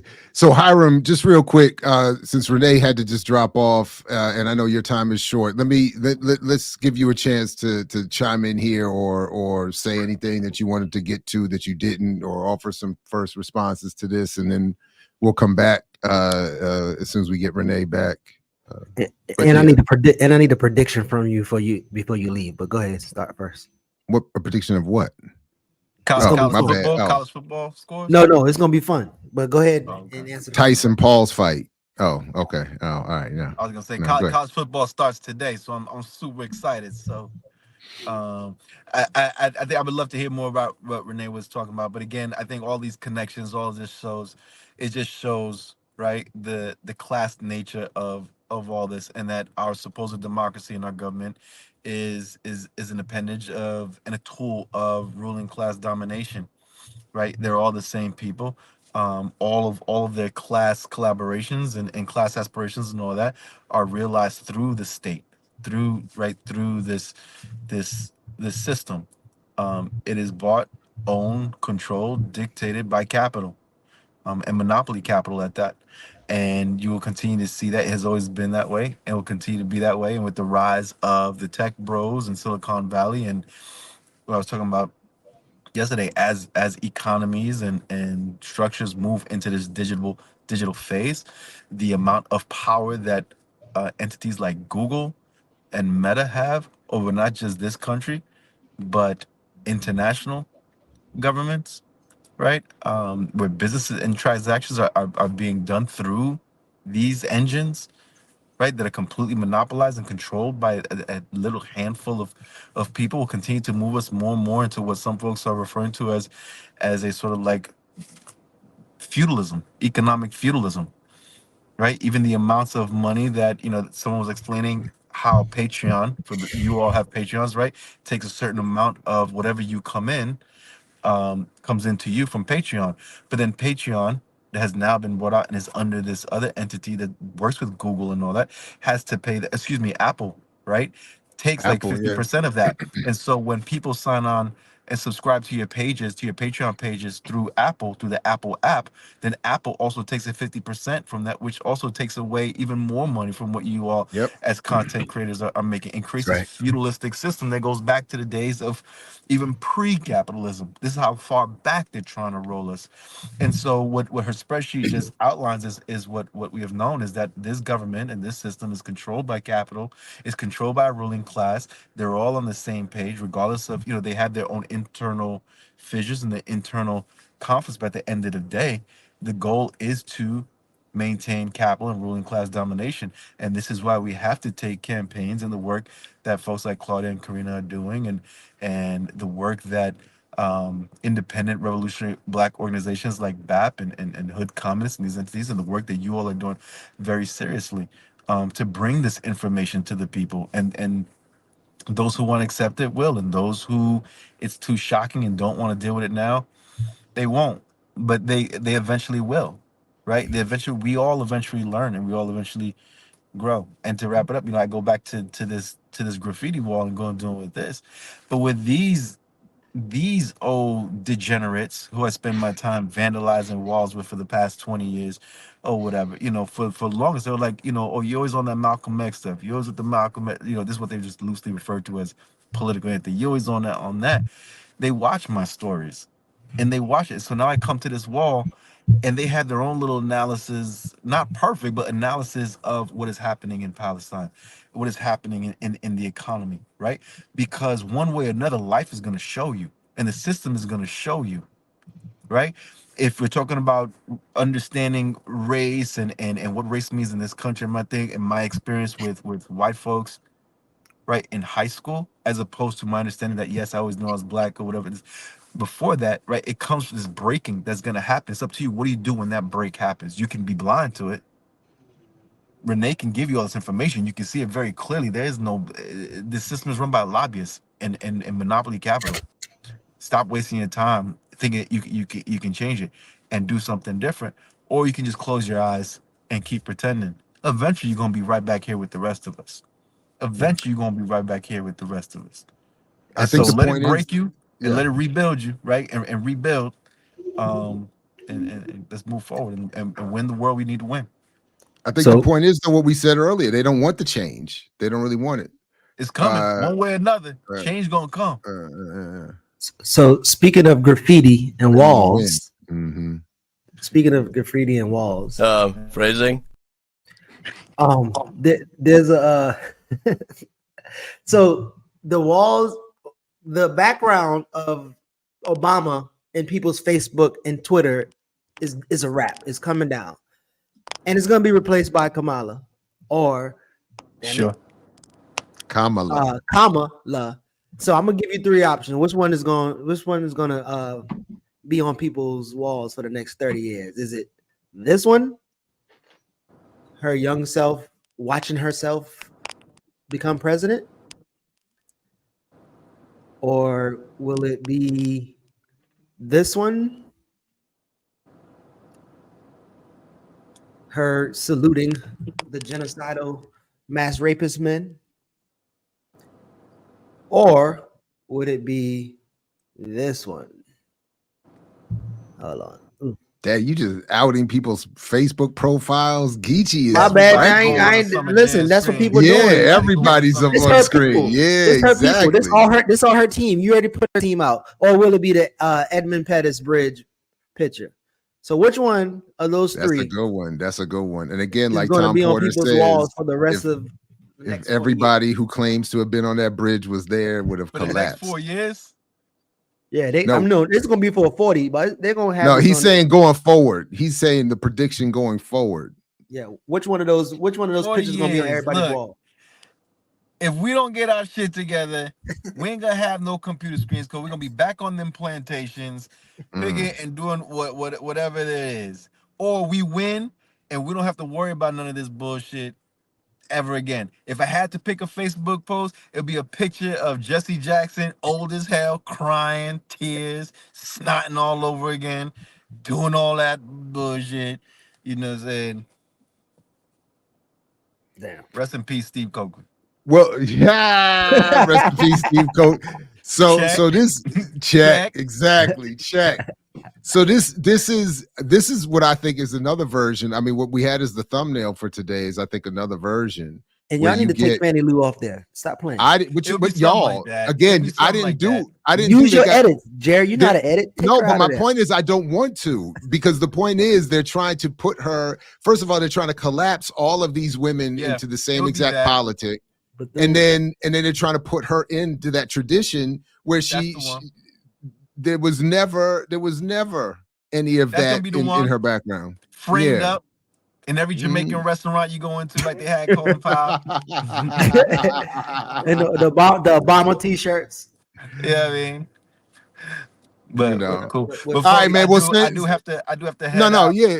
Send shots to the wall, man. When we get a chance. Thank you so very much for having me, Renee. Thank you for inviting me. again. Of This is always course. great. Thank you. Geechee, first time I think I got to be on the show with you. So thank you all so very much. And to the remixes as always, thank you so very much. And whatever you disagree with, agree with that, put it in the comments. Put it in the comments, Put it in and the I'll definitely comments. respond. I'll definitely respond in the comments. But appreciate all of y'all. All right, my man. Take care, man. Peace to Right you on. and the other what do you call them? Artists. He didn't call them artists, miscreants or He said something. He called them hoodlums, heathens, something. He said something. Wait, What you say? Huh? I'm gonna go do hood rat shit with my friends. Yeah, there you go. All right, Them there degenerates. you go. Degenerates. Nice, That was the word. Go PCU and the degenerates. All right. He did an encore just now. Or Oh man, Renee. My bad. So listen, I had so much built. Do you know how long that spreadsheet took to put together? And I had it all. I mean, that's a good ass spreadsheet. It's a lot. I mean, we can constantly come back to it. We do have about 30 minutes. There is someone on there that I think we need to be aware of, and it's Million Moore. So she's, and I don't know if you all have heard of this woman before, because no, I certainly had not. And I should have alphabetized it because then it would be easier to find. I just went. It's all good. It's all good. So the so she is I don't even know how to explain it. And every time I try to explain to somebody who she is, they're like, wait, her name is really Minion? Her name is Minion? Yes, that is her name. But there is apparently a group of Black women who have been working from quote unquote within the Democratic Party since and I don't want to, I'm gonna forget which presidential campaign. The Clinton, it looks like they were working with Clinton. Or are you saying this is before? Oh, wow. Before Clinton, yeah. So this is the group that they're working with to extend their legacy of the Black girls. The legacy of the colored girls. Okay. The Black girls at Hillary Clinton's Brooklyn headquarters. Okay, is this going to give us the answer that you're looking for? To the other Essence one. The other. Mm-hmm. Got you. Here we go. We have the power. The colored girls on Black women electing Hillary Clinton into the White House. Oh, man. Right. So Million Moore is one of those women, right? And apparently this group has been, I don't even know who they are, but they have apparently been working behind the scenes to diversify. Yes. For 30 years. Yes. And y'all, they have done their due diligence, and we have now gotten to, there's a Black lady on the ballot. And I don't know if this was like their whole goal or what, but I just thought it was very interesting how this all, it just Michael Dukakis is when they started. There we go. That's when they started. That's the one. That's the one. Wow. Right. And she's one of the whisperers. So when you think of the amount of decades that this group of people have been working on this, right? Like, and what are we getting for it? Like, what have we gotten for it? I can't. So what I've been getting, at least again, forgive me to you, Renee, Geechee. I should apologize to Hiram and everybody in the remixing audience that I keep bringing this back to my Facebook trauma this morning. But what I keep getting is another round of even what we saw in the car debate, where almost obscure legislation that is passed that nominally is meant to help one sliver even of Black or other communities is thrown at me. These articles coming up about child poverty rates and that are making claims that the Democratic Party is what's really holding back what would be even worse if the it's the same kind of that's what we're getting. That's what they say is the justification of that 30 years of work. When some of us would raise a criticism of what the Democrats and others have been, well, the Democrats in particular have been doing. Look what I just found. We should read this, Renee, and talk about it for colored girls who have considered politics. Perfect. That is them. That's them. Donna Brazile, of course, right? Oh wow. Yeah. We want to read this. This is a book. Yep. How long is the book? Yeah, how long is the book? It says we ain't gonna read the whole thing. I see 317. Yeah, we ain't gonna read this whole thing now. We just gonna skim through it. Let me. I'll take a look at it. I would please send it to me. I wouldn't mind at least looking at the introduction and see how they frame an argument. But all right. I mean, but this is, and I'm sure maybe in the conclusion they'll tell us exactly what it is that we get. Yeah, the K-Hive is real. The K-Hive is real. And it was quickly evolved. I mean, I guess it was just sort of in the making. Was there something bubbling over the last few years that I clearly have been missing in terms of? I mean, they've been working behind the scenes apparently on every. Well, yeah, you're right. Yeah, right. So, but people have to, I said it like this definition of insanity, doing the same thing over and over again and expecting a different result. People have to understand that this is the same people, the same group, the same whisperers, the same deal brokers, is all the same people. And even the billionaires are descendants, or they got their money from somebody who was involved in it before, right? Like there's a dude on that list who was hired by Obama. And when it happened, he was like, it was just payback because my grandfather hired Obama as an intern. Like, what? Oh. What? Well, Renee, why can't you do that though? Geechee, you don't have a grandfather that previously hired a such and such so that you could get a such and such? Right. I mean, if y'all ain't gonna let LeBron do nepotism, I don't want to do nepotism. If LeBron can't do nepotism, I ain't doing nepotism. But to your point, look at all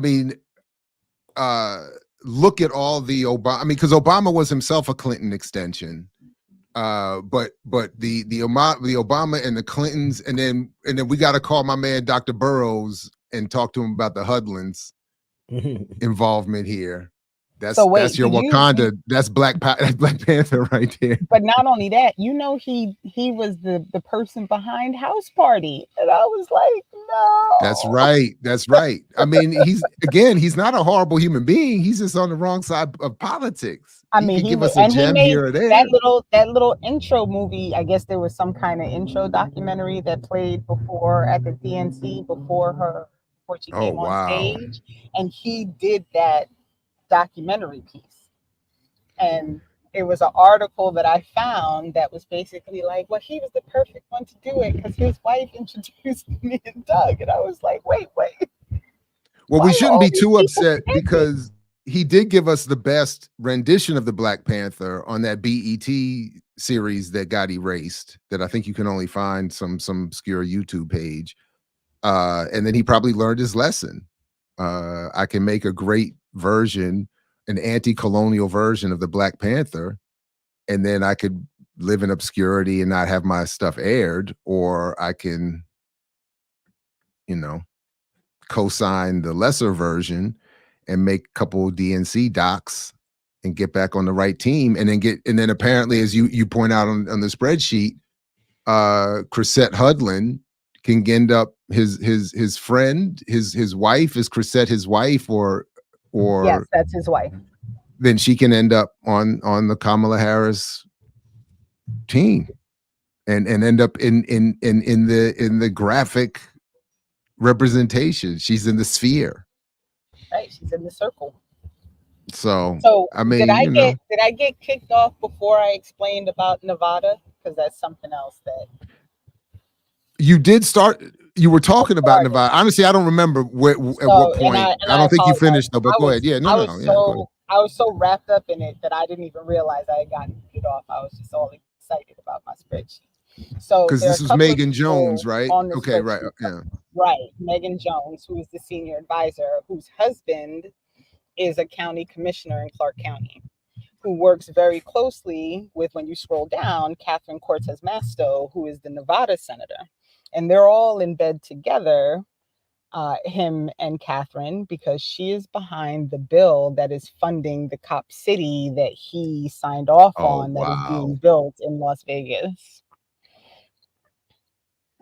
Right. Wow.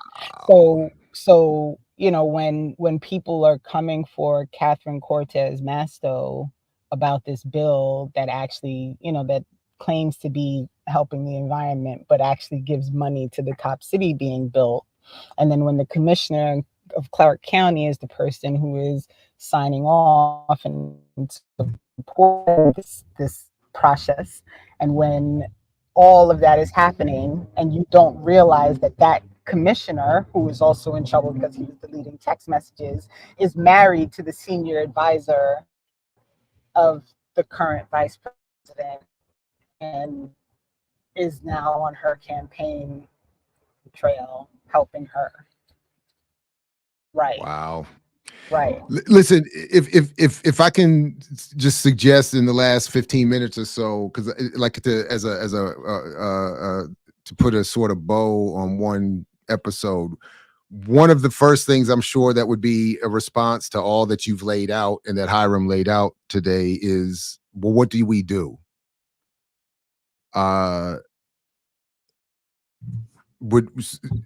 What is it that you're advocating, Renee, that we be doing with all this information in terms of the vote or anything else? So the first thing is you have to be willing to just tell the truth, right? Like we have to stop with this willingness to concede to false information and to propaganda and to this like feel good moment of, oh, look at this non-white woman who is standing up on the stage and she's going to be on the ballot, and we have to be focused on how far we've come, because we have not come far. And the reason we point all the things out that we point out today is for people to really understand that, like, she is part of the same system that was jailing parents because their children didn't go to school. She's part of the same system that is killing Palestinians on the other side.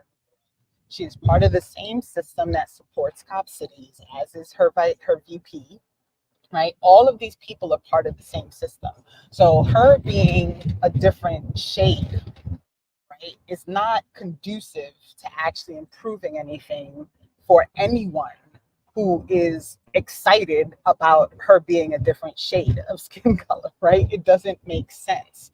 So we have to start being willing to have these uncomfortable conversations. I have them consistently. They are not fun conversations at all. And there are people who I really, truly love, who I have been friends with for years, who every time I have to talk to them about this, it makes my skin crawl, because I don't understand how short-sighted people still are, right? How people can still look at a situation of what's happening right now and say there's this worse thing coming. So the one thing that I really want people to do is to invest time and energy into being honest with themselves and honest with the people around them about what this situation is. Because this is not a situation of, you know, it can always get worse. So we have to try and do the little bit that we can to kind of stop it from getting worse. It's already worse. It's literally already worse. And we can't keep having that conversation. The other thing that I really want people to do is to stop pretending like other people aren't running for president. Like, why are we in this game where we are acting like we have to choose between these two? You literally do not have to choose between these two. Literally. You can literally vote for someone else. You can vote for Claudia and Karina and the PSL. You can vote for the Green Party and Jill Stein. I don't know how many people can vote for Cornel West. He got himself in a little trouble, apparently. There was some Republican lawyers trying to get him back on the ballot somewhere. It didn't go very well. Oh, yeah. There's a whole drama going on. And I think he's only on like 13 ballots. So I don't know how many people can actually vote for him. But listen, y'all might be inclined to do so and go for it. But I think it's important that people stop pretending that you have to comply with the duopoly, because the reason the duopoly still exists is because they have no reason to change. They have no reason to do anything different, because just like the uncommitted folded and went along with them, this is what happens. And as long as we continue to comply with a system that is simply in existence in order to keep us from participating in the system, we're never going to get anything different. So there's going to have to be a point where people decide that they're not just going to keep playing around and just going along with the mainstream, narratives and this whole story about, well, you have to vote for the lesser evil, or just stop, and let's just have a real conversation. And if you decide, you want to vote for Harris anyway, or whatever have you, that's the decision to make. But you have to at least be brave enough to engage in a discourse with people, and not be afraid for people to be like, how dare you? She's a Black woman and Black joy and blah, blah, blah, blah, blah. We have to stop being afraid of the pushback that we're going to get when we speak truth, because the truth is always going to matter. Right on. Well, D.L. Hughley apologized to Harris because he said he had not done his research before being critical. So I just want to echo what Renee said and encourage people to actually do the research Hughley said he ended up doing to then be a supporter of Harris. And if you at least do that level of research that I think was demonstrated today on this show, then and still want to vote for her, so be it. But if you want to do research, do it properly. Actually do it. I don't know what Hughley said he ended up researching that led him to this conclusion, but I feel like it was not sufficient enough. It was not extensive enough. And Renee has again set a methodological standard that I think we should all follow. Geechee, anything you want to keep Fannie Lou name out your mouth? I mean, really. I mean, they actually, I was looking through that book and they doing some wild shit with Fannie Lou too. Well, in one of the national public radio stories, I think we were all looking at, I can't remember which chat group I was in, that was looking at this, but the dude from SNCC was saying that Harris is an extension, is SNCC's legacy. And I'm John Lewis SNCC? But it's the one that Bill Clinton talked about took a right turn. Yeah, that would have to be the point, right? That he thanked John Lewis for protecting from Stokely. No, he helped John Lewis.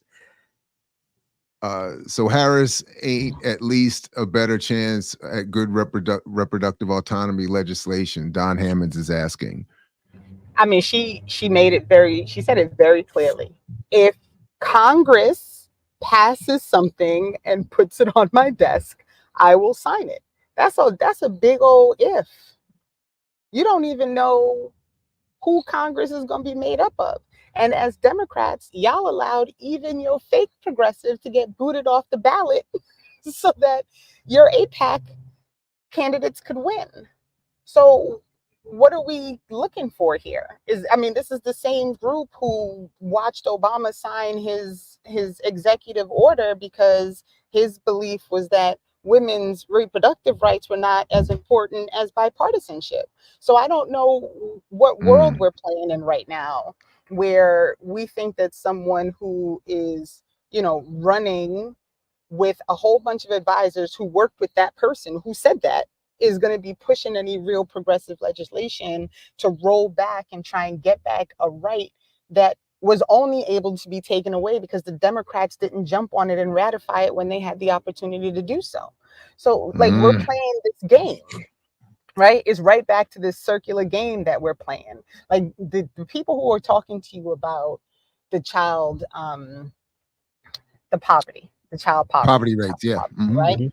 because the tax credit, right? That tax credit helped. Like, do people understand that it is a tax credit? What does credit mean, Jared? Debt. Right. They take that bad boy back when you do your taxes. It's not free money. It's not Oh, money they get to man. keep. It is money that they would have filed and gotten reduced as part of what was their overall taxes that they were paying on. That goes back in when you file your taxes. So for some people, you better off not even taking that check, because you're going to end up paying more in taxes down the line. It's a tax credit. So Renee, I wonder if you saw this, and I wonder if we could even try to do a project with this. But there's this Biden, Harris versus Trump, and they go into each plan. Now, the credibility of whoever this lady is, I mean, I'm not saying that, but it would be good to look into, as you just talk about taxes, that tax, the differences, to kind of dive into it. Well, wait, all of them taxes, then housing, and then cost of living and stuff. But have you saw this yet? This little, I haven't seen it. Didn't you pull it up on something Yesterday? Yeah. Yeah, a little bit, yeah, quickly. But Diallo wasn't trying to let us have that conversation. If you, and I was so mad at y'all yesterday. I was like, shh. I'm like, y'all talking about coming on, you know. This guy. I love Diallo. I do. Doses. But we should look at this. Because I think it's important to kind of understand where the differences are, and it's something that I talk about consistently. She is an extension of Biden. Biden's policies, the majority of them were an extension of Trump. So I don't understand this whole, it's going to be worse thing. I'm like, they're already doing all the stuff that he was doing. So I don't understand. Well, the reproductive rights issue came up even in my classroom this week in a little bit of a heated intra-student debate on this issue. And I do try to politely ask, just simply, with all due respect to that issue, and I do mean that, what are people willing to give up? I mean, there's really 2 points. One, I remember when Karl Rove and them intentionally explicitly said, we're developing the reproductive rights and the gay rights issues as wedge issues so we can just keep getting Republicans elected. We're intentionally doing this so we don't have to engage in actual, other policies, and that would have people critically look at the Republican Party. But the other issue is, what are you willing to give up for whatever of these singular issues that are so important to any one of us? Because is reproductive rights, or at least the claim that the Democratic Party will defend reproductive rights, but I think Renee's just exposed that claim as insufficient at best.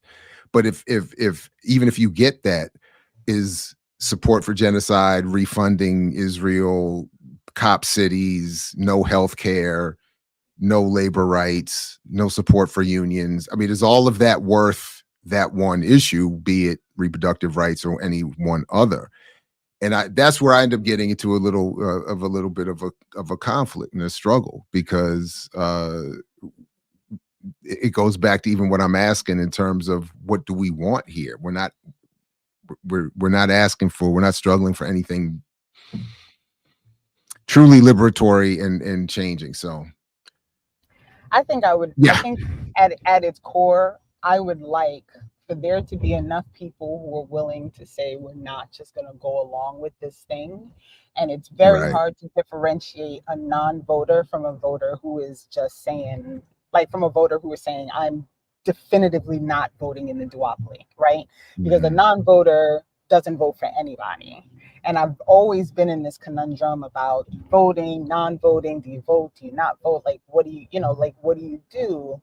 And I think I'm starting to shift to, maybe if everybody just the people who are really fed up actually support someone who is not in the duopoly, it creates it creates a vision of these are the amount of people who do not like you. And there are enough of these people that it could cause a problem later. So something has to shift. So, but the answer to that is always, and I admit it's a compelling argument. Again, I feel a kind of way about it, that the response to that is often, well, that's already the goal of particularly the Republican Party, to keep the voting rolls as low as possible because it makes it easier for them to win.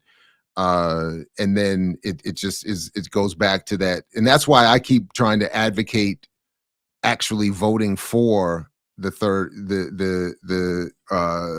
third party as opposed to not voting, just as a simple act of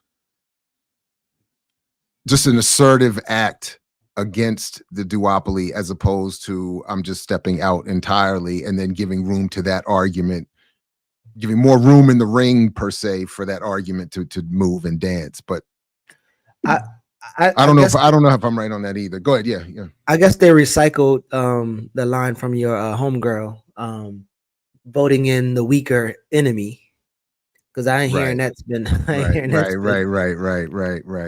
But that is what the Working Families Party is now saying. Well, go watch the Democracy Now! Interview, and it's literally what they're saying. Have Claudia and Karina been on Democracy Now!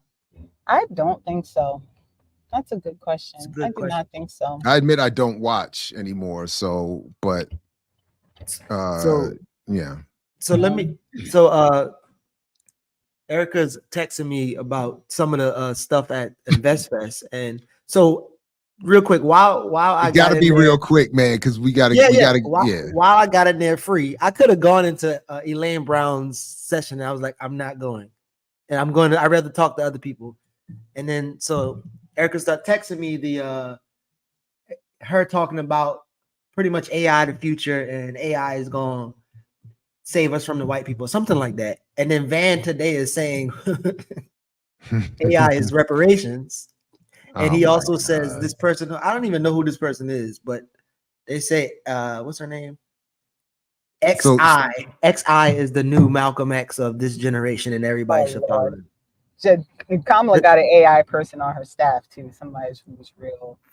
There's a lot of real estate, a lot of AI, a lot of tech. Like, I don't know who this person is. I'm talking about this person, XI. Whoever this person is, the new Malcolm X. Oh, Lord. I don't even know who this person is. It's time to shut down. I can't. I'm with Renee on that. But everybody hydrate, get your stretch on for warrior class. Peace if you're willing to fight for it. Like Fred Hampton used to say, please do like, share, subscribe, put a comment, support the Patreon, despite all that's been said about that earlier.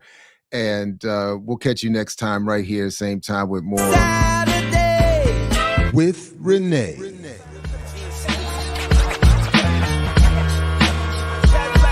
Yo. We wait all week and all day for more Saturdays with Renee.